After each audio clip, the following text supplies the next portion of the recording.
là-bas. Il y a tellement de sujets dont il pourrait nous parler. Alors j'ai dit, de quel sujet vous voulez que je parle? Laissez-moi, en fonction de l'attitude de la salle, de l'humeur, je vais choisir un sujet. D'accord, monsieur Hamid? Je vais vous laisser la parole, vous allez nous expliquer tout ça. Merci beaucoup. Alors, j'ai un gros défaut, c'est que de temps en temps je parle en anglais. Donc si vous ne comprenez pas l'anglais, tant pis pour vous, parce qu'on a appris à parler l'anglais au Maroc. Donc, ça va commencer comme ça. Alors, donc je me présente, je suis un petit juif qui a la chance d'habiter la plus belle ville du monde. Et depuis 22 ans, maintenant, je donne des conférences dans le monde entier. Plus particulièrement de naturopathie depuis 2 ans et de médecine préventive depuis plus de 10 ans. Pourquoi j'ai choisi ça? Eh bien, j'ai appris, en fait, il y a simplement 2 semaines. Pourquoi? Hier, on était... on était Rosh Chodesh Iyar. Puis si je regarde bien ma carte d'identité, je suis né Rosh Chodesh Iyar. Iyar, c'est les Rachetevot, les initiales de Ani Hashem Rofecha, je suis l'Éternel ton Dieu qui te guérit. Alors on va essayer de voir, pour commencer, un sujet que je vais aborder probablement pour la première fois, mais qui me plaît beaucoup. Le sujet est, en fait, la question qu'on va poser, est-ce que le psychique a une influence directe sur la maladie? Est-ce que vous avez une réponse? Parce que je n'ai pas la réponse. Oui. Oui. Un qui suit. Un dit bien. Mais on va voir dans nos textes comment ça se passe. Parce qu'avant tout, c'est un cours de Torah. Et vous allez vous rendre compte que même s'il a 850 ans d'âge, je crois qu'il a encore 850 ans d'avance. Malheureusement, le Mashiach va venir bientôt, donc... Heureusement. Donc on n'attendra pas 850 ans. Ouais. Regardez. Est-ce que le mot Bereshit, le premier mot de la Torah, il a pour racine Bet, Resh, Aleph. Après j'explique. Le deuxième mot de la Torah, Bereshit, Bara, il a comme racine Bet, Resh, Aleph. Il veut dire construire. Et on va voir que le mot Briout, la santé, a également comme racine Bet, Resh, Aleph. Ah, est-ce que par hasard, le premier Bereshit, ça ne serait pas le Briout al-Nefesh, ça ne serait pas la santé de l'âme, qui va influencer sur le deuxième Bara, le deuxième qui serait peut-être la Briout al-Gouf, la santé du corps, à une condition. Naturellement, j'ai oublié, le mot Briout qui veut dire santé en hébreu, a comme racine Bet, Resh, Aleph. Bien entendu, sinon ça serait trop facile. Le hasard fait bien les choses, c'est vrai. Mais ce qui a une condition. La première condition, c'est que si je veux avoir la refoua, la guérison, le mot refoua en hébreu se dit or, paix. Or, la lumière qui va sortir de ma bouche. Ah, on va peut-être apprendre que la parole qui est créatrice peut également être destructrice. D'accord? Et regardez ce qui est assez extraordinaire. On va prendre 2 exemples. Comme ça, vous allez comprendre. Un exemple qui s'est passé il y a 6 mois à Betarélit, un des Yeshuvim qui est en allant sur la route de Hebron.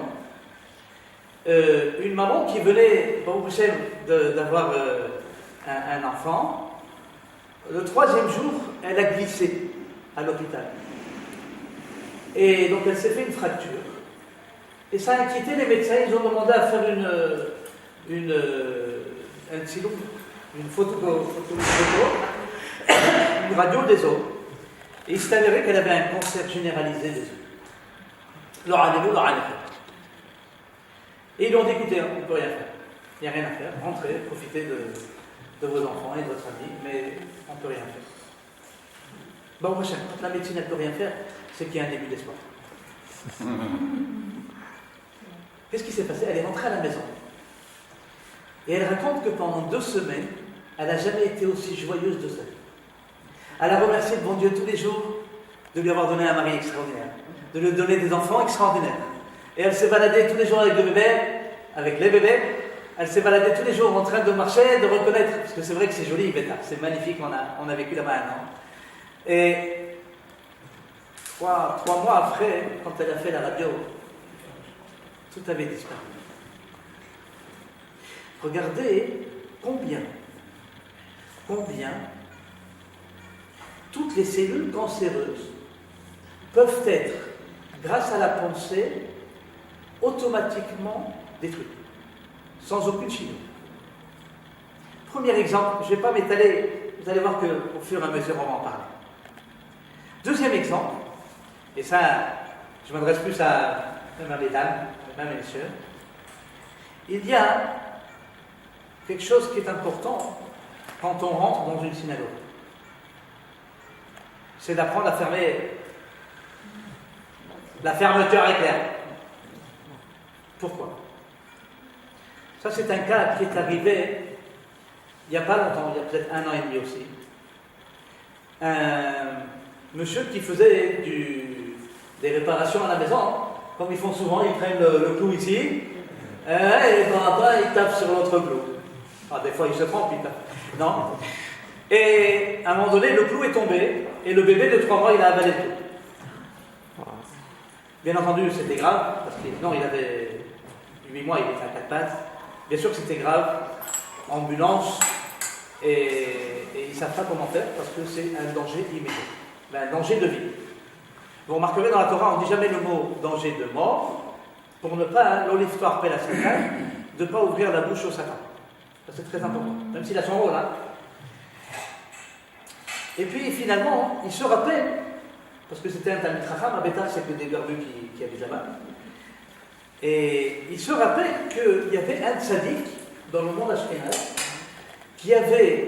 il disait que quand on prenait sur soi de ne pas parler dans la synagogue, alors il s'engageait à faire des miracles. Alors il téléphone à son copain, il dit: sois gentil, va et donne le prénom du petit, et moi je m'engage à ne plus parler. Alors il est parti, et il a cité le nom du petit, et donc ils ont commencé à faire les préparatifs de l'opération comme on a l'habitude, ils font les préparatifs, et puis quand ils font la radio, le clou, il n'était plus là, il avait disparu. Comment ça se fait? Alors ils ont cherché, et finalement, quand la maman, elle a changé le petit, le clou il est descendu. Ça correspond exactement au même moment que l'autre, il est allé sur la tombe du tzaddik. Exactement à la seconde, très pratiquement, ils ont vérifié tout ça. Qu'est-ce que ça veut dire?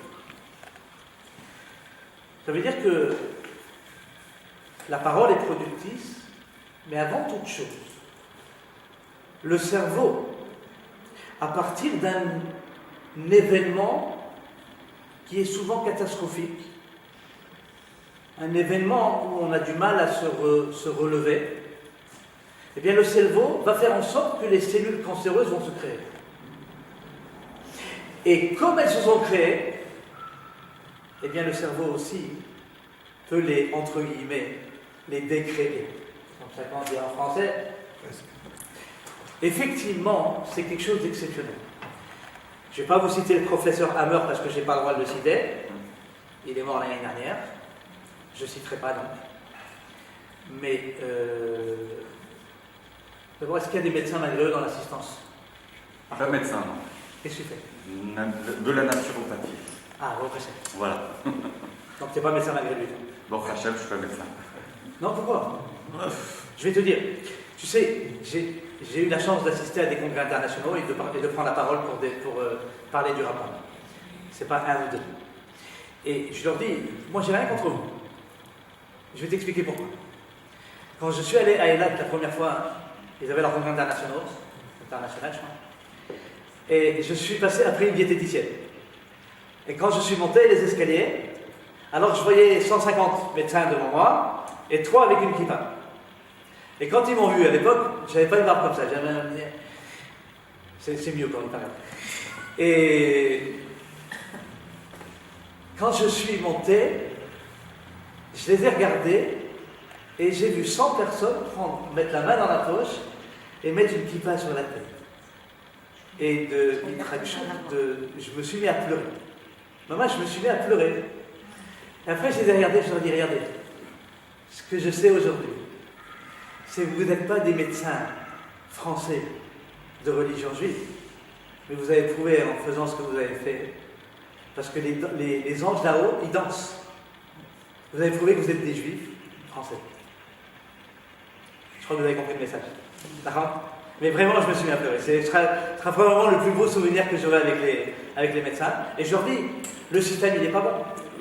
Pourquoi le système n'est pas bon ? Rambam, on revient. Il nous enseigne comme ça.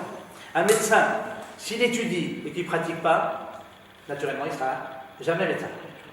Un médecin, s'il travaille et qu'il n'étudie pas, il ne sera jamais médecin. Le problème, c'est qu'ils travaillent tous à mi-temps, 12 heures par jour. Comme ça, 8 ans.